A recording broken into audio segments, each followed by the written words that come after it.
La próxima entrevista. Sí, porque ya tenemos en piso al periodista Diego El Sapo Saz, porque justamente en este marco de los 20 años de la crisis, publicó un libro que es Memorias de la crisis, donde se reconstruyen los eventos más dramáticos que atravesamos, podemos decir, desde la voz y el relato de los principales protagonistas, ¿no? Así que, Sapo, bienvenido a Estudios.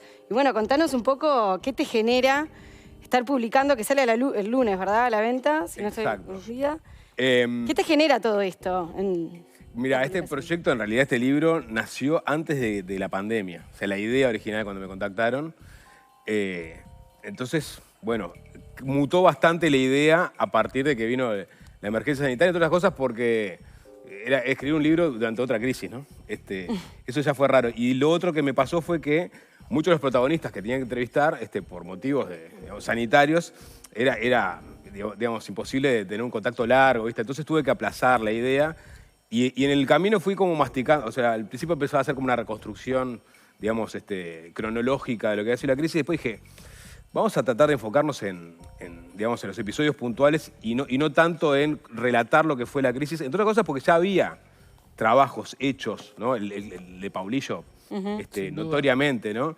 Entonces, bueno, ¿qué puedo aportar yo a 20 años de la crisis? Bueno, puedo ir a ver la perspectiva de los principales protagonistas, bueno, vayamos a buscarlos. Puedo tratar de avanzar algo en algunos temas que quedaron ahí medio, viste, como a medio camino de investigación, ¿no? Caso de los saqueos o las negociaciones con el Fondo Monetario y el Tesoro de Estados Unidos. Algún episodio que no hubiera salido a la luz nunca también, vamos a ver si encuentro algo por ahí. Eso fue un poco digamos, el objetivo que me tracé después de descartar por completo la idea de hacer digamos, una revisión cronológica de lo que ha sido la crisis. Perdón. Dale. El capítulo de la sorda y los saqueos, yo lo tengo muy presente porque ya éramos grandes cuando pasó todo esto. ¿Cómo se manejó toda la información pública? ¿Cómo se decía? No había WhatsApp, pero había boca a boca. Existía el comentario, che, parece que, dicen que. Y vos lo relatás en la voz de una persona que lo vivió y que lo atravesó y lo relata como era ese momento. ¿Te sorprendiste con algunos relatos, con algunas de las cosas que te contaron mientras ibas haciendo como este desmenuce de los hechos? Yo creo que cuando terminé como ese capítulo, que fue de los primeros, dije, acá hay como un material. Porque, a ver, para los que no recuerdan, los saqueos se dieron puntualmente en 1 o 2 días, de forma como muy explosiva, y después hubo una retracción total, ¿viste? De los episodios, y vino aquel fin de semana famoso de las negociaciones en Washington. Ese relato, por ejemplo, fui en el eje de, ¿viste? San Martín y Chimborazo, se dieron la mayoría de los saqueos, ¿no? Y logré contactar a varias de las personas que tenían comercio, y algunos siguen teniendo comercio al día de hoy, para ver cómo había sido su experiencia y sobre todo saber o si tenían la idea de si estaban organizados o no, por ejemplo. Y me crucé con el relato de esa persona, por ejemplo, que aparte de haber sido saqueado, después terminó emigrando, por lo cual también y conforma otra de las patas de la crisis, que fue la emigración, y que al momento de entrevistarlo acaba de salir del CTI porque está internado por coronavirus. O sea, 20 años después... Una persona marcada por las crisis. No, impresionante. Decís, es un sobreviviente, Es ¿no? un sobreviviente, Claro. totalmente. Ese capítulo, mi objetivo era tratar de llegar, ¿viste? Bueno, a ver si efectivamente alguien había organizado los saqueos, por ejemplo.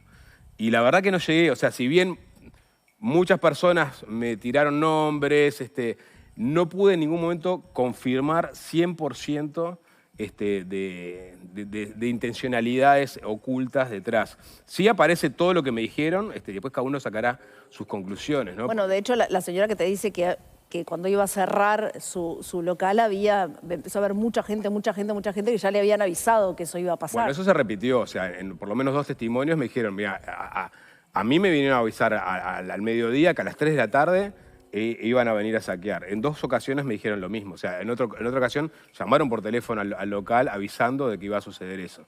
Después, si eso fue una organización espontánea, digamos, de los vecinos o hubo manija atrás, bueno, aparecen algunos relatos, aparecen opiniones de diferentes actores poniendo arriba de la mesa nombres o posibles organizadores, pero nunca, porque incluso traté de contactar hasta las personas procesadas, ¿no? O sea, en su momento hablé con, digamos, el fiscal del caso y nadie se atrevía a ponerle digamos, el nombre a las personas que podrían estar detrás. Y aquel día que corrió el rumor muy fuerte que venía una horda arrasándolo todo y eso finalmente no ocurrió. Bueno, ahí también lo mismo. El caso de Guillermo Stirling, ¿no? Que era el ministro del Interior de la época, con quien hablé obviamente para el libro.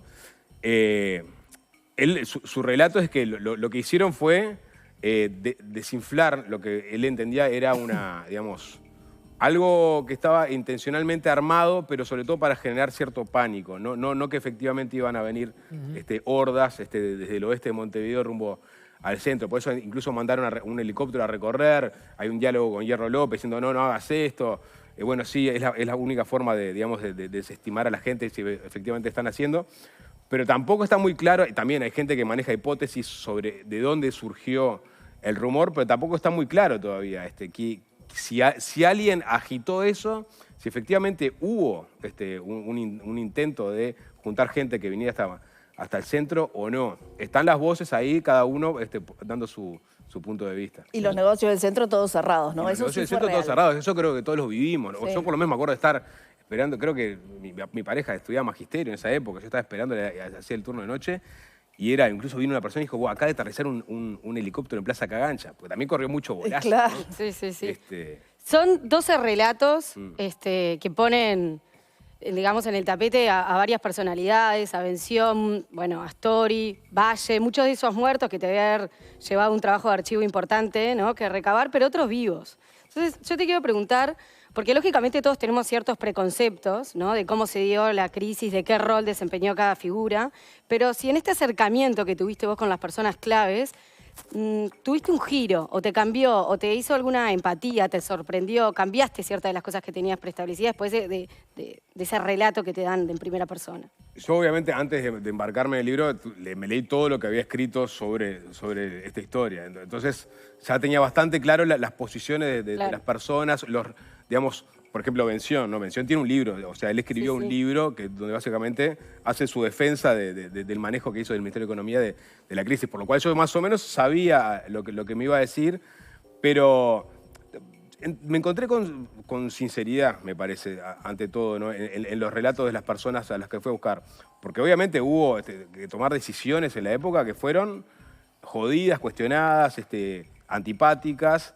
Y por otro lado, digamos, porque hay personas que estaban ahí en la cocina que tenían que tomar esas medidas. Y del otro lado, bueno, otros que podían haber hecho leña del árbol caído y que hicieron en algunos casos, pero me quedo con la idea de que hubo lealtad institucional de todos los actores. Yo creo que eso es como bastante, uno de los aprendizajes de la crisis es, si bien en muchos momentos se jugó al filo, hubo lealtad institucional. ¿Esto lo decís particularmente por Curiel o por alguno otro personaje? Curiel, cada uno da su versión. Bención dice que Curiel lo pateó en el piso durante la interpelación más complicada de la crisis. Pero Curiel habla del abrazo. Aparece el tema de que eran amigos, digamos. Eran amigos y Curiel dice, bueno, mirá, yo tenía información muy sensible sobre el Banco Comercial que no la quise poner arriba de la mesa de la interpelación porque sabía que era justamente sensible para los intereses del país. Curiel habla de Larrañaga, que Larrañaga no manejaba ni el 10% de la información que manejaba yo al momento de la interpelación. Yo podría haber hecho un juego político de eso. Por eso me quedo con eso, de la lealtad institucional, más allá de que cada uno hizo su juego, ¿no? Obviamente. Ahora, el libro comienza con un intercambio de cartas ahí entre Valle y el presidente Bush, el presidente Bush hijo, que era el que estaba en el momento, con un regalo que le manda Valle de unas boleadoras, ¿no? Le explica para qué sirven las boleadoras, Bush le agradece. ¿Fue Bush el gran amigo de Uruguay el que nos salvó? Porque ese es otro relato. Acá, por ejemplo, De Brum quería contestarle a Ninat lo que aparece en el libro. ¿Cómo encuadramos eso? ¿Fue Bush el que nos rescató? Bueno, ¿Con esos 1.500 millones de dólares? Bueno, uno de los objetivos también que tenía este libro era justamente ver hasta qué punto la relación entre Valle y Bush, que de alguna forma se cierra en aquella conferencia del ALCA en 2001 en Quebec, redundó en que en julio de 2002 Uruguay recibiera el préstamo puente, ¿no? Que le permitiera abrir los bancos al lunes siguiente. ¿Fue Bush o no? Es difícil. Seguro que se forjó una relación, pero hay que acordarse que después de aquel evento del ALCA de 2001, vino el atentado del 11 de septiembre. O sea, Estados Unidos viró por completo su política exterior. Sus intereses. Sus intereses. Se cayó por completo la idea de un ALCA. O sea, entonces, está bien. Seguro que a Bush le quedó, digamos, el discurso liberal de amistad con Estados Unidos. No sé todavía si efectivamente esa amistad entre Valle y Bush fue la que permitió abrir el camino. Seguro que la misión de Uruguay en Estados Unidos hizo todo lo posible y logró abrir las puertas del Tesoro. Y ahí aparece John Taylor, que es otro de los protagonistas que habla acá, que tal, de alguna forma, según el relato de la misión uruguaya, el Tesoro de Estados Unidos fue el que tenía una mirada más hacia el patio trasero de Norteamérica que el propio Bush. A Bush lo convencieron en el camino de que había que tener buenas relaciones con América Latina y sobre todo con los países en crisis. En el Tesoro de Estados Unidos es donde creo que se forjó ese buen vínculo con Uruguay. También lograste hablar con el periodista que entrevistó a Valle en aquel episodio tan famoso de Manga de Ladrones del primero al último, donde se narra también esta disyuntiva que al final fue resuelta por la cadena Bloomberg de sacar todo como si hubiese estado en on the record y no en off the record. ¿Qué te dejó conversar con esta persona? Bueno, el episodio es otro de los que traté de reconstruir. De hecho, hay una tesis de la ORT que Leo fue, digamos, era profesor en la época. Martín Tócar. No, Martín Tócar no. Es el del Pasto. Es el Es una chica, esto estamos hablando de 2003, creo. Ahí va, anterior. Que hizo un gran trabajo sobre el off the record y agarró ese caso como ejemplo.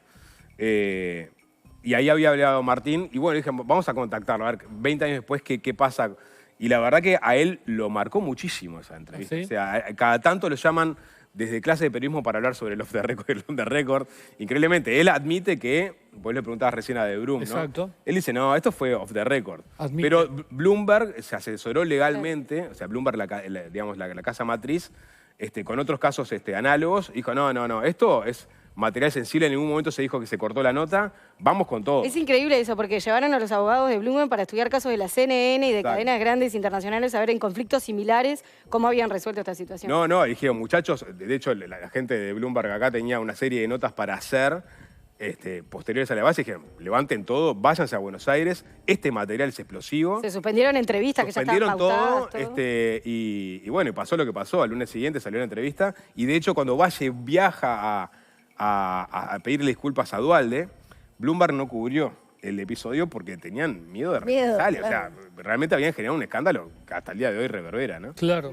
Que además pudo haber generado una crisis institucional mucho más grave de lo que fue que finalmente Duhalde dijo, bueno, bajamos la pelota, acepto las disculpas y... Sí, porque los argentinos también de alguna forma claro. Y te pregunto lo mismo Claro, que le le preguntó. servía, obvio. Lo mismo que le preguntó Leo recién a De Brum. ¿Vos pensás que fue intencional ese off the record o hubo cierta... fue Y accidental? por la reconstrucción que hicieron esta tesis, por lo que hablé con el propio Ober, por lo que salió no, creo que Valle estaba hecho una caldera, era la propia personalidad de Valle.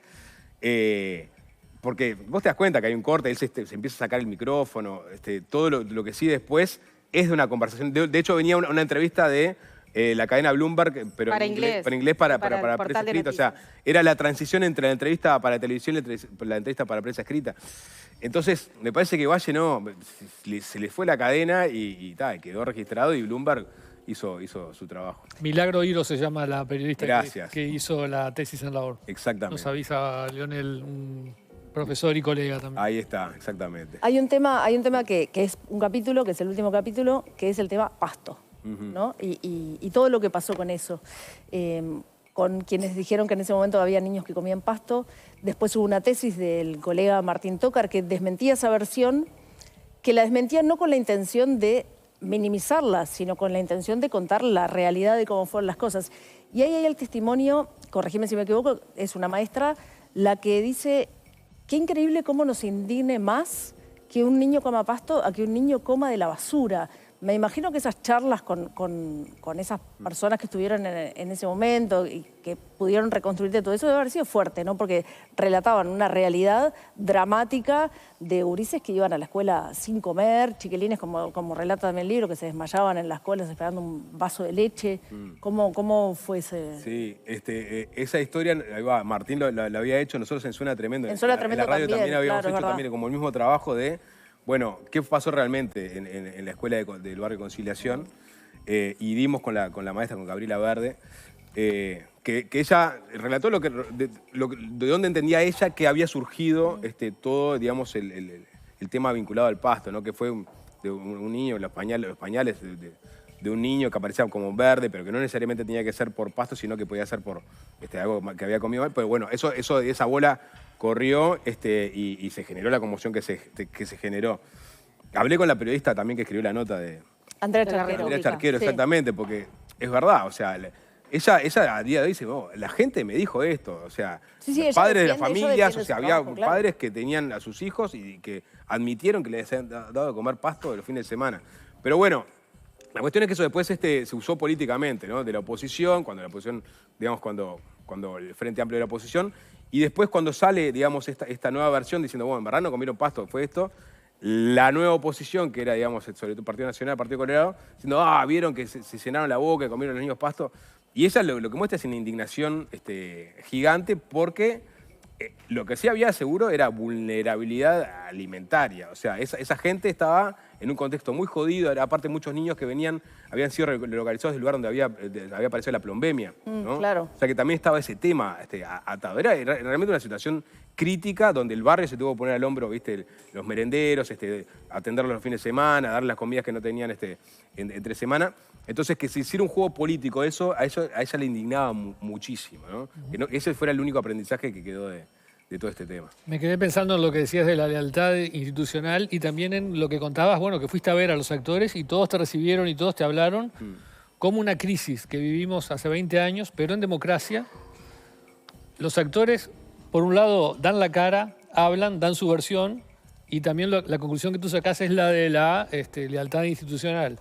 Y otras crisis que han pasado más años, no en democracia, los actores no dan la cara, no dicen la verdad y siguen hasta hoy ocultando hechos fundamentales, ¿no? Me queda como no lo había pensado, pero una diferencia de que aún en las cosas espantosas que pasan, ¿qué diferencia cuando hay una democracia y qué diferencia cuando no la hay? Totalmente, totalmente, porque es verdad, porque incluso la lealtad institucional en algún momento se especuló con que estuvo en juego la institucionalidad misma, ¿no?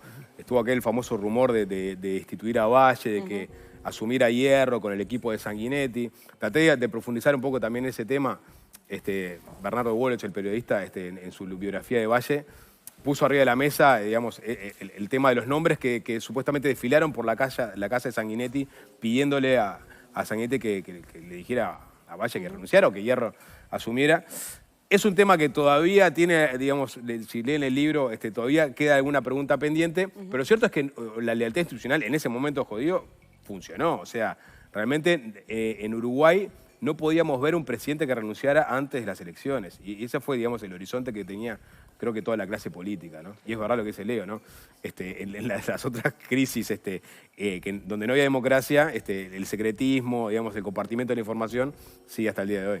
Queda hecha la invitación entonces Exacto, para 2002, que Memoria de la Crisis. Memoria de la Crisis a partir del lunes en todas las librerías. Diego, muchas gracias por venir. Diego, que nos trajo además que volvimos al 3-1 en esta mesa, nos trajo la habitualidad carbonera. Gracias. Una Diego. manera de terminar la semana. Que tengan 3 minutos de fama, Notable. porque si no... Notable. Peñarol. Gracias, Diego. ¿Por qué que te alegrás? Buen fin de semana para todos.